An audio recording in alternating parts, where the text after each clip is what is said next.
ஓம் நம சிவாய நமக. தென்னாடுடைய சிவனே போற்றி, எந்நாட்டவருக்கும் இறைவா போற்றி. நெற்றி நிறைய திருநீர் இட்டுக்கொண்டு சிவபெருமானை நம்ம வழிபடும் பொழுது சிவனடியாராகவே நம்ம மாறிவிடுகிறோம். அந்த திருநீரோட மகிமை புரியாமல் நம்ம நிறைய பேர் பார்த்திங்கன்னா திருநீரை நம்ம முழுவதுமாக பூசிக்கொள்வது கிடையாது. ஏதோ சும்மா கொஞ்சமாக எடுத்து ஒரு விரலில் மட்டும் பூசிக்கிட்டு நம்ம விட்டுருதோம். நெற்றி இருக்கிறதே நம்ம திருநீர் அணிந்து கொள்வதற்குத்தான். அதனால் எப்பொழுதுமே திருநீர் பூசிக்கிறோம் அப்படிங்கிற பட்சத்தில் நெற்றி நிறைய அந்த திருநீரானதை நம்ம இட்டுக்கொள்ளும் பொழுது தான் நமக்கான அந்த முழு பலனும் நமக்கு கிடைக்கும். நமச்சிவாயா அப்படிங்கிற மந்திரத்தை சொல்லிக்கிட்டே நாம் தினந்தோறும் திருநீரை பூசிக்கொண்டே வரும்பொழுது நம்மளுடைய சக்திகள் எல்லாமே தீய சக்திகள்லேருந்து நம்மளுக்கு எப்பொழுதுமே அந்த நெற்றி நிறைய திருநீர் பூசும் பொழுது நமக்கு நேர்மறையான ஆற்றல்களை நம்ம எப்பொழுதுமே உள்வாங்கி கொள்ளலாம். திருநீர் பூசுவதனால் மற்றவர்கள் என்ன நினைப்பார்கள் அப்படிங்கிறதெல்லாம் நம்ம நினைவிலே வைத்துக்கொள்ளக்கூடாது. ஏன்னா அவர்களுக்கு அது புரியவில்லை. நம்ம அதை புரிந்து கொண்டோம் என்றால் நெற்றி நிறைய எப்பொழுதுமே திருநீரை நம்ம இட்டுக்கொண்டு இருப்பதனால நமக்குத்தான் அது நன்மையை வந்து சேரும். அடுத்தவர்கள் பார்த்து அதை சொல்லி விடுவதனால நமக்கு அது எந்த ஒரு பலனையும் அளிக்க போகிறது கிடையாது. திருநீர் பூசுவது அப்படிங்கிறதே இப்போ உள்ள காலகட்டத்தில் ஒரு கடினமான செயலாக இருக்கிறது. எவ்வளோ நேரம் ஆயிரும்? எங்கே சென்றாலுமே கோயிலுக்குன்னு கிடையாது, ஆலயங்களுக்கு மட்டும்தான் போகிறோம். அங்கே மட்டும்தான் திருநீரை நிறைய பூசிக்கொள்ளணும் அப்படிங்கிறதெல்லாம் கிடையாது. நீங்கள் எங்கு சென்றாலுமே திருநீரானதை நம்ம நெற்றி நிறைய பூசிக்கொண்டு போகும் பொழுது அது நமக்குத்தான் நன்மை பயக்கும். நம்ம செய்கின்ற செயல்களில் நல்லதாக இருக்கும். நம்மளுடைய உடலுக்கும் அது ஆரோக்கியத்தை கொடுக்கும். திருநீர் ஏதோ நம்ம சாதாரணமாக பூசுகிறோம், எல்லோரும் பூசுகிறாங்க அப்படிங்கிறதுக்காக நம்ம பூசிக்கொள்ளக்கூடாது. திருநீரோட மகிமை அறிந்து திருநீர் நம்ம அணிவதனால ஒரு மந்திரம், அதாவது இப்போ வேத மந்திரங்களை நம்ம கூறினா அதனுடைய பலனானது நமக்கு எப்படி கிடைக்குமோ அதே போல் தான் திருநீர் பூசுவதனால நமக்கு அந்த மந்திரத்தை உச்சரிக்காமலேயே நம்மளுக்கு அந்த பலனானது நமக்கு கிடைக்கும். திருநீர் பற்றின நிறைய புராண கதைகள் வரலாற்றில் இடம்பெற்றிருக்கிறது. அதில் ஒரு கதைகள் பார்த்திங்கன்னா, ஒரு ஆளுக்கு பார்த்திங்கன்னா மன நிம்மதி இல்லை, வாழ்க்கையில் சந்தோஷம் அப்படிங்கிறதே இல்லை. அதனால் என்ன பண்ணுறாருன்னா, அவங்க ஊருக்கு ஒரு அடியார் வராரு. அந்த அடியார்கிட்ட போய் அவர் உபதேசம் கேட்குறாரு. எனக்கு எந்த ஒரு மன மகிழ்ச்சியுமே இல்லை, நிம்மதியான வாழ்க்கையே இல்லை அப்படின்னு கேட்குறாரு. நீங்கள் சிவாய நம அப்படின்னு கூறிட்டு நெற்றி நிறைய திருநீர் பூசுங்க அப்படின்னு அவர் சொல்கிறாரு. ஐயோ, எனக்கு இந்த கடவுள் நம்பிக்கையெல்லாம் இல்லைங்க, எனக்கு அதெல்லாம் பழக்கம் இல்லை அப்படின்னு அவர் சொல்லிடுறாரு. அப்போ தினமும் ஏதாவது உங்கள் பக்கத்தில் யாராவது சிவனடியார்கள், சிவனை வழிபடுகிறவர்கள் யாராவது திருநீர் பூசி கொண்டு வந்தார்கள் என்றால் அவர்களுடைய முகத்தை மட்டும் ஒரு தடவை பார்த்துருங்க. அந்த திருநீர் அணிந்த முகத்தை ஒரு தடவை பார்த்துட்டு உங்களுடைய வேலைகளை ஈடுபடுங்க. நீங்கள் தூங்க போனாலும் சரி, சாப்பிட போகும்போது இப்படி அவருடைய முகத்தை பார்க்கும்போது உங்களுக்கு ஒரு மன நிம்மதி, மன மகிழ்ச்சி கிடைக்கும், உங்களுடைய வாழ்க்கையும் நல்லாயிருக்கும் அப்படின்னு அவர் சொல்கிறார். இவருக்கு அதில் பெருசாக நம்பிக்கை இல்லைனாலும் சரி சாமி சொல்கிறாருன்ட்டு இவர் தினமும் அதையே பண்ணிக்கிட்டு இருந்திருக்காரு. ஒரு நாள் அந்த ஆள் இல்லை, அதனால் அவரை தேடி கண்டுபிடிச்சி போய் பார்க்கலாம் அப்படின்ட்டு போகிறாரு. அப்போ அந்த ஆள் பார்த்தீங்கன்னா தன்னோட வயலில் இதையோ தோண்டிக்கிட்டு இருக்காரு. அப்போ தோண்டிக்கிட்டு இருக்கும்போது ஒரு புதையல் மாதிரி கிடைக்கிது. அப்போ அந்த புதையல் எடுத்து அவர் வெளியே வச்சுருக்காரு. அவரை பார்க்க வந்தவர் என்ன பண்ணுறாரு, நான் பார்த்துட்டேன் அப்படின்ட்டு சொல்லிகிட்டே ஓடிடுறாரு. அவர் புதையலை பார்க்கல, அவரோட முகத்தை தான் பார்த்தாரு. இருந்தாலும் பார்த்துட்டேன்னு சொன்னோடனே அவருக்கு பதறிடுது. ஐயோ, இவன் ஏதாவது வெளியே போய் சொல்லிவிட்டு இது நமக்கு இல்லாமல் போயிடுமோ அப்படின்ட்டு திரும்ப வீட்டுக்கு வராரு. யார்? அந்த விவசாயி. வீட்டுக்கு இந்த மாதிரி இந்த புதையல் கிடச்சிருக்கு, இதில் பாதி நீ வச்சுக்கோ, பார்த்தது யார்ட்டையும் சொல்லாத, நம்மளே பிரிச்சுக்கலாம், வெளியே சொன்னால் அது கூட நமக்கு கிடைக்காது அப்படின்ட்டு அவர் எடுத்த புதையெல்லாம் பாதி அவர் கொடுத்துட்டு போயிட்டார். அப்போ திருநீர் அணிந்த முகத்தையே நம்ம பார்க்கும் பொழுது இப்பேற்பட்ட மாற்றங்கள் ஏற்படுதுன்னா, திருநீரை நம்ம தினந்தோறும் அணியும் பொழுது நமக்கு எப்பேற்பட்ட மாற்றங்கள் நிகழும் அப்படிங்கிறத நம்ம உணர்ந்து கொள்ள வேண்டும். அதற்காக நம்ம நினைக்கக்கூடாது நம்ம திருநீர் பூசி கொண்டு தான் இருக்கோம், ஆனாலும் எங்கள் வாழ்க்கையில் ஒரு மாற்றமும் நிகழலையே அப்படின்னு யாரும் இந்த இடத்துல பேசிடக்கூடாது. ஏன்னா எதுவுமே நமக்கு உடனே நடக்கணும் எதிர்பார்க்கக்கூடாது. எதிர்பார்க்காமல் நடக்கின்ற விஷயங்கள் தான் எதுவுமே நமக்கு சாத்தியமாக முடியும். எதையுமே நம்ம எதிர்பார்த்து நடக்கும்பொழுது அந்த விஷயங்கள் சில நேரங்களில் தவறாக முடியும், ஏன் நடக்காமல் கூட போகும். அதனால் செய்வதை நம்ம செய்து கொண்டே இருக்கணும். நடக்கிறது இறைவன் செயல் அப்படின்னு நம்ம அவர் மீது அந்த பாரத்தை போட்டு நம்ம பாட்டுக்கு நம்மளுடைய செயல்களில் மட்டும் கவனத்தை செலுத்தணும். அதனால் தினந்தோறும் காலையில் எழுந்து சிவ வழிபாடு செய்து இறைவனை பூஜித்து நெற்றியில் திருநீர் அணிந்து நம்மளுடைய வேலைகளை நம்ம ஈடுபடும் பொழுது அதில் ஒரு நல்லதொரு பலனை நாம் எதிர்பார்க்கலாம். நம்மளுடைய வாழ்க்கையிலையும் ஐஸ்வர்யம் அப்படிங்கிறது கிடைக்கிறதே திருநீரை நம்ம பூசும் பொழுது தான். எந்த தொழிலை திருநீரோடு நம்ம முகத்தை ஆரம்பித்து அதுதான் நமக்கு அந்த முக பாவனையும் முகத்தில் அழகையும் ஏற்படுத்தும். நிறைய கண்டதுகளே இதெல்லாம் நம்ம பூசி கொண்டு இருக்கிறோம். கலர் கலராக நம்ம தேவையில்லாத விஷயங்கள் எல்லாம் நம்ம நெத்தியில் பூசுகிறோம். எப்பொழுதுமே இறைவனுக்காக வழிபடுகின்ற இயற்கை முறையில் கிடைக்கின்ற அந்த திருநீரை நம்ம பூசிக்கொள்ளணும். அதுதான் நமக்கு எப்பொழுதுமே நல்லது. அதனால் கண்டதை பூசாதீங்க, திருநீரை நெற்றி நிறைய பூசுங்க. அதுபோல் பார்த்தீங்கன்னா ஆலயத்திற்கு நம்ம இப்போ போகிறோம். எல்லா ஆலயத்திலையுமே நமக்கு திருநீரானது வழங்கப்படும். அந்த திருநீரானதை நம்ம வாங்கி ஏதோ கொஞ்சம் பூசிட்டு அங்கேயே வைத்து விட்டு வந்துடக்கூடாது. இதுதான் நம்மள்கிட்ட இருக்கிற பெரிய ஒரு கெட்ட பழக்கமாக இருக்கும். இறைவனை வணங்கும் பொழுது இறைவன் நமக்காக அருளுகின்ற ஒரு வரமாக அந்த திருநீரானதை நம்ம கருதி அந்த திருநீரை நம்ம நெற்றி நிறைய பூசி விட்டு அதை உங்களுக்கு போதும் அப்படிங்கிற பட்சத்தில் அதை உங்கள் உடலில் தேய்த்து கொள்ளணுமே தவிர உடனே அந்த திருநீரை நம்ம போதும் அப்படிங்கிறதுக்காக நம்ம கீழே சிந்துறதோ இல்லை அந்த ஆலயத்தில் தூண்களையோ நம்ம தட்டி விட்டு சுவர்களில் நம்ம தடவி விட்டு வரக்கூடாது. அது அந்த ஆலயத்தோடைய மேன்மையைத்தான் பாதிக்கும். திருநீரை அளவோடு வாங்குகிறோமா பூசுகிறோம், இல்லைன்னா அதை முறைப்படி நம்ம வீட்டுக்கு எடுத்து சென்று அங்கே அதற்கென்று இருக்கின்ற அந்த குவளையில் வைத்து நம்ம அதை பராமரித்து கொள்ளலாம். இதுதான் நம்ம திரும்ப திரும்ப சொல்கிறது. ஆலயங்களுக்கு போகும்பொழுது அந்த திருநீரானதை நம்ம எப்பொழுதுமே கீழே சிந்தக்கூடாது. சித்தர்கள் கூறுகின்ற ஒரு கூற்று அப்படின்னு பார்த்தீங்கன்னா, திருநீரானதை நம்ம நெற்றியில் பூசி இருக்கும் பொழுது எப்பேற்பட்ட மந்திர சக்திகள் உள்ள எவராக இருந்தாலுமே நம்மளை வசியப்படுத்தணும். ஏன்னா அந்த இடத்துல தான் நெற்றியை வைத்து, அதாவது நெற்றியில தான் அந்த உயிரானது அடங்கியிருக்கிறது. ஒருவர் பார்த்தீங்கன்னா அவர்களுடைய சக்திகளை தவறாக மற்றவர்களிடம் பயன்படுத்தும் பொழுது அவர்களுடைய கண்களை பார்த்து அந்த நெற்றியின் மூலமாக தான் அவர்களுடைய உயிரை தன் வசப்படுத்தி அவர்களை வசியம் செய்து பல தீய வேலைகளை ஈடுபடுகின்றனர். அப்போ நெற்றி நிறைய நம்ம திருநீர் பூசியிருக்கும் பொழுது நம்மளுடைய ஆரோக்கியத்திற்கும் அது உதவுகிறது. தீய சக்திகளிடமிருந்து நம்மளை திருநீரானது பாதுகாத்து வைத்துக் கொள்கிறது. எதிர்மறையான ஆற்றல்கள் இந்த உலகில் நிறைய அடங்கியிருந்தாலும் நேர்மறையான ஆற்றல்கள் ஒரு மனிதன் அதை உணர்ந்து அதை பயன்படுத்தும் பொழுது தான் அவனுக்கு எவ்வளோ பெரிய எதிர்மறையான ஆற்றல்கள் அவனை சூழ்ந்திருந்தாலும் அந்த நேர்மறையான ஆற்றல்கள் அவனை அதிலிருந்து பாதுகாக்குது. ஏன்னா நம்ம நல்லது எது கெட்டது எது உணராத வரை நம்மளுக்கு எதுவுமே தெரியாது, செய்கிறத செஞ்சுக்கிட்டே தான் இருப்போம். இது கெட்டதுன்னு நம்ம உணர்ந்ததுக்கப்புறம் தான் இதை நம்ம இனிமேல் செய்யக்கூடாது அப்படிங்கிற அந்த அறிவானது நமக்கு வரும். அப்போ அந்த கெட்டது செஞ்சுக்கிட்டு இருக்கோம்னா அதுவரை நமக்கு ஏன் தெரியலை, அந்த நேர்மறையான ஆற்றலில் நம்ம இதுவரை உணரலை. அப்போ உணர்ந்துட்டோம் அப்படிங்கிற பட்சத்தில் இனிமேலும் அந்த தவறை செய்யக்கூடாது அப்படிங்கிறது தான் அந்த இடத்துல மகா தெளிவாக இருக்கும். அதனால் எப்பொழுதுமே தனக்குள்ளே இருக்கின்ற அந்த நேர்மறையான ஆற்றல்களையும் நேர்மறையான சிந்தனைகளையும் தான் நம்ம வெளிப்படுத்தணும். ஒருத்தங்க நல்லா வாழ்கிறாங்கன்னா அதை நினைத்து நம்ம சந்தோஷப்படுறதான் நேர்மறையான ஆற்றலாக நமக்கு இருக்கும். அவன் மட்டும் வாழ்கிறான், அவன் மட்டும் சந்தோஷமாக இருக்கான், எனக்கு எதுவுமே இல்லையே அப்படின்னு நாம் எதிர்மறையாக சிந்தித்தோம் என்றால் அந்த இடத்துல தான் நமக்கான அந்த சங்கடங்கள் ஏற்படும். அடுத்தவங்க நல்லா இருக்காங்க அவ்வளோதான், அதை பார்த்து நம்ம மகிழ்ச்சி அடையணும். அவங்க மட்டும்தான் நல்லா இருக்காங்க அப்படிங்கிற அந்த எண்ணத்தில் இருக்கக்கூடாது. எல்லாமே அவரவர் செய்கின்ற அவரவர் வினைகளின் பயன்தான் அவர்களுக்கு கிடைத்திருக்கிறது. நாம் செய்த வினை பயன் நம்மளுக்கு இப்படி இருக்குது, அவ்வளோதான். அதனால் அவர்களுக்கு மட்டும்தான் இறைவன் அப்படி இருந்திருக்காரு, அவர்கள் மட்டும்தான் நல்லா இருக்கிறாங்க அப்படிங்கிற அந்த எண்ணத்தில் இருக்க வேண்டாம். இப்படியான நேர்மறையான சிந்தனைகளை நம்ம தனக்குள்ளே ஏற்படுத்தி கொள்ளும் பொழுது தான் வாழ்க்கையும் நமக்கு வளமாக இருக்கும். அது சாதாரணமாக நம்மளால் ஏற்படுத்தி கொள்ள முடியாது. அதற்குத்தான் ருத்ராஜமணிங்க திருநீர் பூசுங்க அப்படின்னு சொல்வது. இறைவனை பற்றின அந்த சிந்தையில் நம்ம இருக்கும் பொழுது தான் நமக்கு எல்லாமே புரிய வரும். ஒன்றுமே அறியாமல் ஒன்றுமே புரியாமல் நம்ம பாட்டுக்கு நம்ம வாழ்க்கையில் ஏதோ வாழ்ந்து கொண்டு இருக்கிறோம் என்றால் நமக்கு எதுவுமே கடைசி வரைய புரிய போவது கிடையாது. அப்போ வாழ்க்கையை வாழ்ந்து கொண்டே இருக்கிறோம், கஷ்டத்தில் புலம்பிக் கொண்டே தான் இருப்போம். எதனால் இதெல்லாம் ஏற்படுகிறது, யார் நம்மளை ஆட்டி படைக்கிறார், எல்லாமே நம்ம உணர்ந்து கொண்டால் தான் இந்த வாழ்க்கையானது நமக்கு ஒரு புரிதலோடு செயல்படுவதற்கு நமக்கு விளங்கும். அதுபோல் பார்த்திங்கன்னா இப்போ இறைவனிடத்தில் நம்ம பக்தி செலுத்துகிறோம் அப்படிங்கிற பட்சத்தில் ஏதாவது அவருக்கு நம்ம படைத்தால்தான் அந்த பக்தியானது நமக்கு நிறைவேறுமா அப்படிங்கிறதெல்லாம் கிடையாது. எல்லாருமே இறைவன் மீது பக்தி வைப்பதற்கான ஒரு காரணம் இருக்குதுன்னா அவர் எதையுமே நம்மிடமிருந்து எதிர்பார்ப்பது கிடையாது.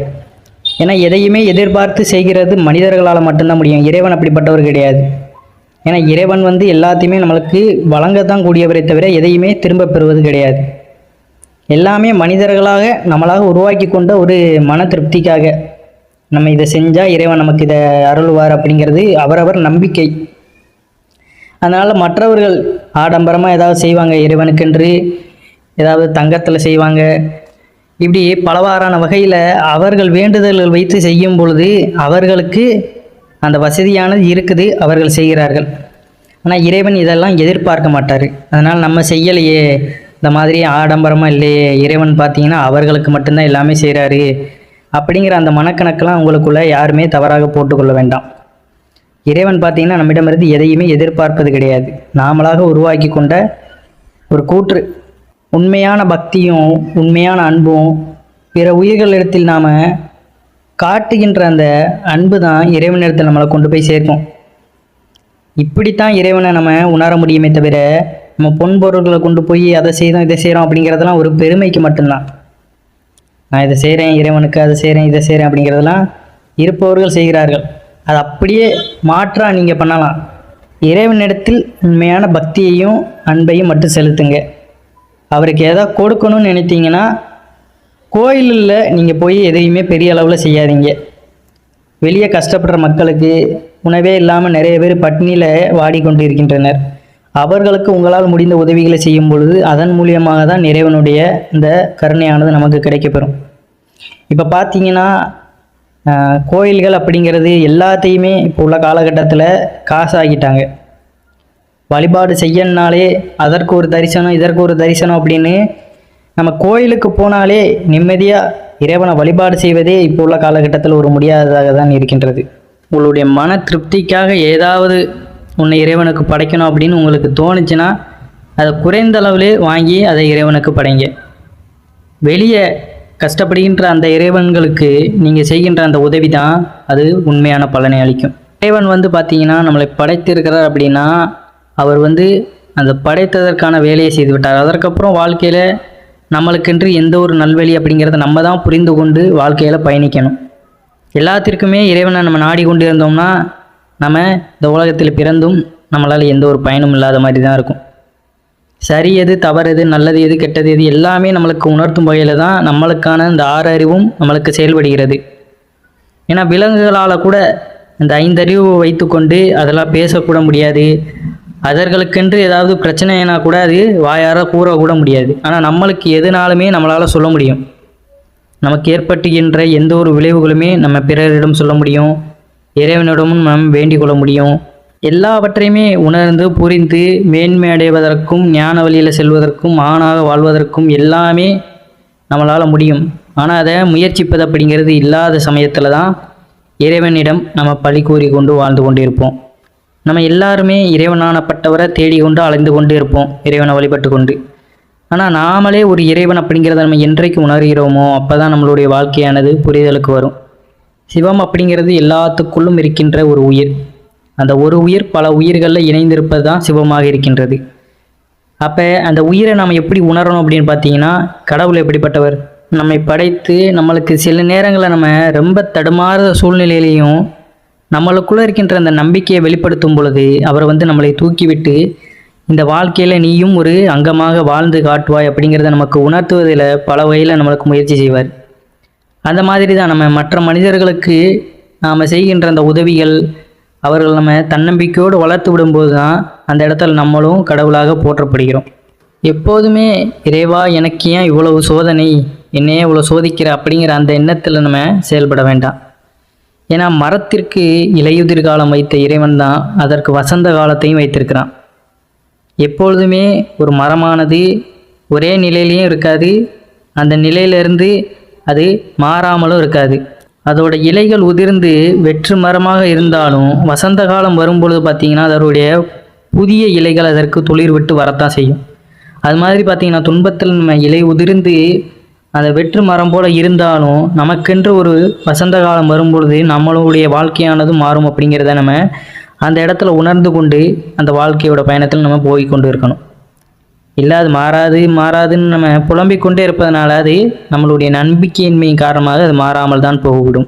ஒரு பெரிய மலையில் நம்ம ஏறும்பொழுது அதோட படிக்கட்டுகளை பார்த்தோன்னே நமக்கு தோணும், ஐயோ இவ்வளோ பெரிய மலையில் நம்ம எப்படி ஏற போகிறோம், இவ்வளோ படிக்கட்டுகள் இருக்குது அப்படிங்கிறது நம்மளுடைய ஆரம்ப நிலையில் நமக்கான பயம். அது எல்லா நிலையிலையுமே இருக்கும், மலைன்னு கிடையாது. நம்ம செய்கின்ற எல்லா செயல்களிலுமே அந்த ஆரம்பத்தில் உள்ள பயமானது இருந்து கொண்டு தான் இருக்கும். அப்போ அந்த படிக்கட்டில் நம்ம கொஞ்சம் கொஞ்சமாக ஏறும் பொழுது இந்த தன்னம்பிக்கை அப்படிங்கிறது நமக்கு வளரும். உற்சாகத்தோடு நம்மளை ஏறும் பொழுது அந்த வாழ்க்கை பயணமும் நமக்கு உற்சாகத்தோடு போகும். பயத்தோடு ஏறினாலும் அந்த வெற்றியில் நம்ம போய் முடிந்துட்டோம் என்றால் அது நம்மளுக்கு ருசியாகத்தான் இருக்கும்.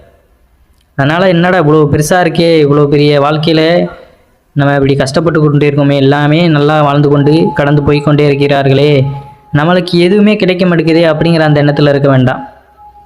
எவருக்கு எப்படி எந்த சூழ்நிலை எப்படி மாறும் அப்படிங்கிறது யாராலும் கணிக்க முடியாது. கஷ்டப்படுறோம், இன்னைக்கு கஷ்டப்பட்டாலும் நாளைக்கு வேறு வழிகளில் இறைவனால் நல்லதாக தான் இருப்போம் அப்படிங்கிறத நம்ம உணர்ந்து கொள்ளணும். அதனால் எதை கண்டுமே மலைத்து விடாதீர்கள்.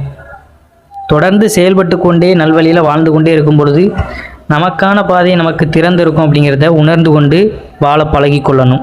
தன் நிலை நம்ம அறிந்து செயல்படும் பொழுது நமக்கு எதன் மீதுமே பற்று வராது. நம்மளுடைய நிலை அப்படிங்கிறத நம்ம உணர்ந்து, நம்மளுடைய லிமிட் அப்படிங்கிறத நம்ம உணர்ந்து செயல்படும் போது நமக்கு தகுந்தது மட்டும்தான் நமக்கு வாழ்க்கையில் கிடைக்கும் அப்படிங்கிறத நம்ம உணர்ந்துட்டோம். அப்படிங்கிற பட்சத்தில் நமக்கு வேறு எந்த ஒரு பொருள் மீதும் பற்று அதிகமாக வராது. ஆசை அப்படிங்கிறது நமக்கு அடங்கி போய்விடும். தன்னை அறிந்தவன் ஆசைப்பட மாட்டான், உலகை அறிந்தவன் கோபப்பட மாட்டான். இந்த இரண்டையுமே நம்ம உணர்ந்துட்டோம் அப்படிங்கிற பட்சத்தில் நம்ம துன்பப்பட தேவையில்லை. ஏன்னா உலகத்தையுமே தன்னையுமே உணர்ந்து நம்ம செயல்படும் போது எந்த துன்பத்திற்கும் நம்ம ஆளாக மாட்டோம். துன்பம் எதனால் வருதுன்னு நினைக்கிறீங்க? நம்ம ஒரு பொருளின் மீது ஆசைப்படுறோம், இல்லை நம்ம ஒரு வாழ்க்கையில் வாழணும் அப்படின்னு நினைக்கிறோம். அதில் நினைத்து அந்த வாழ்க்கை நம்ம கிடைக்காத போது தான் நம்மளுக்கான இந்த துன்பமானதை நம்மளே ஏற்படுத்தி கொள்கிறோம். அப்போ நமக்கு நாமளே தான் இந்த துன்பங்கள் எல்லாத்தையுமே ஏற்றிக்கொள்கிறோம் அப்படிங்கிறத நம்ம உணர்ந்து கொள்ளணும். இதை தவிர்த்து இறைவனாக நமக்கு எந்த ஒரு துன்பத்தையுமே கொடுத்து விடலை. நடப்பது இறைவன் செயல் அப்படின்ட்டு நம்ம பாட்டுக்கு அந்த நிமிடங்கள்ல இருந்து நம்ம வாழ்க்கையை நினைத்து கொண்டு கடந்து போய் கொண்டே இருக்கணும். நடக்காததையோ நடந்து முடிந்ததையோ நம்ம கவனித்து கொண்டு இருந்தோம் என்றால் இப்போ நடப்பது நம்மளுக்கு முழுவதுமாக தெரிய போகிறது கிடையாது. எது நம்மை விட்டு போனாலுமே அதை நினைத்து நம்ம வருந்தி கொண்டு இருக்கக்கூடாது. இறை நம்பிக்கையோடு நம்ம செயல்படும் பொழுது எதை நம்ம இழந்தோமோ அதை விட நமக்கு நன்றதாக வாழ்க்கையில் ஒரு பலனானது வந்தடையும் அப்படிங்கிறத நம்ம உணர்ந்து கொண்டு நம்ம செயல்படும் பொழுது வாழ்க்கையில் நம்ம துன்பப்பட மாட்டோம். உணராத பட்சத்தில் இழந்துட்டோம் அப்படிங்கிற வருத்தத்திலே இருந்தோம்னா அது கடைசி வரைய அந்த வருத்தத்திலே இருப்போம். ஏன்னா நிரந்தரம் இல்லாத போது நம்ம இழந்துட்டோம் அப்படிங்கிறத நினைத்து கொண்டு வருந்தி கொண்டு இருக்கும் பொழுது நமக்கு அடுத்தடுத்து எதை இழந்தாலுமே அதே மனநிலையில் தான் இருப்போம். கடந்து போக பழகி கொண்டோம் என்றாலே வாழ்க்கையானது இனிமையாகத்தான் இருக்கும். எந்த ஒரு அபாயமான சூழ்நிலை நமக்கு ஏற்பட்டாலும் சிவாய நம அப்படின்னு கூறும்போது அந்த அபாயமெல்லாம் நம்மளை விட்டு பறந்தோடி விடும். உணராமல் நம்ம எதையுமே செய்யக்கூடாது. துன்பம் ஏற்படுதா, அந்த துன்பத்திலிருந்து நம்மளுக்கான அந்த விடிவு எப்படி பிறக்கும் அப்படிங்கிறத நம்ம யோசித்து அந்த துன்பத்தை நம்ம கடந்து போயிட்டோம் என்றால் நமக்கு இது பெரிதாக தெரியாது. குழம்பிய மனநிலையில் யார் இருந்தாலுமே ஒரு நிமிடம் சிவபெருமானை நினைத்து என்ன நடக்கிறது அப்படிங்கிறத நம்ம புரிந்து கொண்டு செயல்பட ஆரம்பித்தோம் என்றாலே அந்த இடத்துல இருந்து நம்மளுடைய கஷ்டமெல்லாம் நம்மளை விட்டு காணாமல் போய்விடும். புரியாத பட்சத்தில் தான் நம்ம துன்பத்தை அனுபவித்து கொண்டிருக்கின்றோம். புரிந்து செயல்பட்டோம் என்றாலே நமக்கு எல்லாமே எளிதாகத்தான் இருக்கும். ஏன்னா இப்போ ஒரு பரீட்சையானது நடக்குதுன்னா அந்த இடத்துல நம்ம இந்த பரீட்சைக்கு தயாராகிறோம். அது ஆரம்பத்திலேருந்தே அதற்கான வினா விடைகளை நம்ம அறிந்து செயல்பட்டு அந்த பரீட்சையில் நம்ம மற்றவர்களை போல நாமளும் எழுதும் பொழுது அந்த புரிதல் திறன் நமக்கு இருக்கும்போது தான் அந்த பரீட்சையானது நமக்கு நல்லதாக முடியும். ஏன்னா இந்த விடைக்கு இந்த வினா அப்படிங்கிறத நம்ம உணர்ந்துட்டோம் அப்படிங்கிற பட்சத்தில் அந்த பரீட்சையில் நமக்கு தெளிவாக எழுத நம்மளுக்கு ஒரு வாய்ப்பு இருக்கும். நம்ம அப்படியே சும்மா படிச்சுக்கிட்டே இருக்கோம், மனப்பாடம் மட்டும் பண்ணுறோம். ஆனால் எதுக்கு வரும்னு தெரியாமலே நம்ம மனப்பாடம் பண்ணுறோம் அப்படிங்கிற பட்சத்தில் நம்மளுக்கு அது நினைவில் இருந்தாலுமே அதை புரிந்து எழுவதற்கான அந்த திறனானது நமக்கு இருக்காது. வாழ்க்கையே நமக்கு அப்படி தான் இருக்குது. நம்ம செயல்படுத்துகிற திறன் இருக்குது. வாழ்க்கையில் வெற்றி அடையணும், வாழ்க்கையில் மேன்மையணும் அப்படிங்கிற அந்த குணங்கள் நம்மிடம் இருந்தாலும் அதை வெளிப்படுத்துவதற்கான இடமானது நமக்கு சரியாக அமையப்பெறுவது கிடையாது. அப்போ நம்ம ஒரு நிமிடம் சிந்தித்து இந்த இடத்துல இது பண்ணால் கரெக்டாக இருக்கும் அப்படிங்கிறத நம்ம ஆராய்ந்து இறைவனுடைய இந்த அனுக்கிரகத்தை நம்ம பெற்றுக்கொண்டு அந்த செயல்களை ஈடுபடும் பொழுது நமக்கான அந்த தெளிவானது கிடைக்கும்.